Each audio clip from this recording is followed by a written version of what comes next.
it or not. I know. Alright.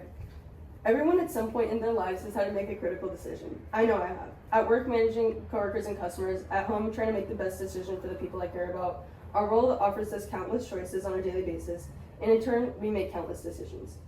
One of the many ways we come to these decisions, whether we realize it or not, stems from the realm of philosophy. This past summer, I took philosophy, and this is where I learned about the several different universal moral theories. Today, I'm here to tell you about the one I find most interesting, utilitarianism, and I am going to also tell you about how to recognize utilitarian-based decisions, as well as show you how this moral theory can be used in your daily life. Now, what is utilitarianism, and where does it come from?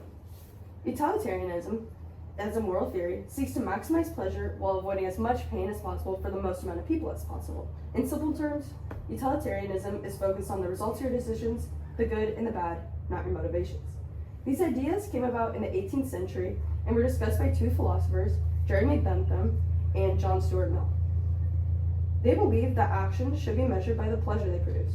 This pleasure is quantified in terms of utility, where the more utility one experiences, the happier they are. They also believe that all sentient beings are capable of experiencing utility and thus should be treated accordingly.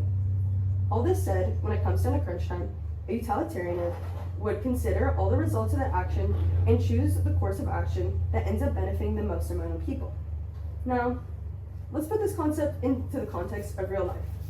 Here before me, I have my three friends, and I'm going to the beach, and it is Monchichi's birthday. And I go to the store to go get some sodas for everyone, and then while I'm there, I decide to get myself some limes, because you guys know me, I love limes. And then I get to the beach, and here I am with my friends at the beach, and they all have sodas, and I'm the only one with limes. They all wish that they had some limes, and I maybe am a little selfish. I wanted to have all four of them for all my sodas throughout the day, but I decide that I have two options. I can either not share, and they are all more bummed out because their soda doesn't taste as good, or I can each give them one and keep one for myself, and then everyone is happy. In this situation, a utilitarian would pick the latter. This is significant because, as you can see, even a small decision can have a basis in utilitarianism. But let's look at a bigger choice. An example that has a greater stakes pertaining to utilitarianism is a famous hypothetical situation. Some of you may have already heard this, and it's called the trolley problem. This is a case where a man steps next to a trolley track. The trolley breaks, and the cart hurtles towards 5 workers on a track. The man looks and realizes that there is a lever that can divert one of the tracks to then go on the other one where there's only one man working. In this case, the man must choose between killing 5 people or killing 1. Utilitarianism would argue that 1 dead is worth saving 5, regardless of the fact that the single man was not originally in harm's way. This is sometimes the issue with utilitarianism, that one must be completely objective. For a moment, I would like you guys to consider the choice that you would have made in this scenario. And now that we have some examples, we must consider how this affects our daily lives.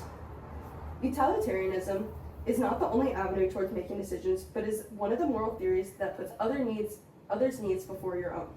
There's little room for selfishness in utilitarianism. This, of course, can be seen as both a good thing and a bad thing, depending on the scenario. Such as the trolley problem we have above, sometimes you have to make decisions on other people's behalf, considering the most people you can. And this is considered that also situations in utilitarianism involve yourself gaining or losing utility. Sometimes you really have to be objective.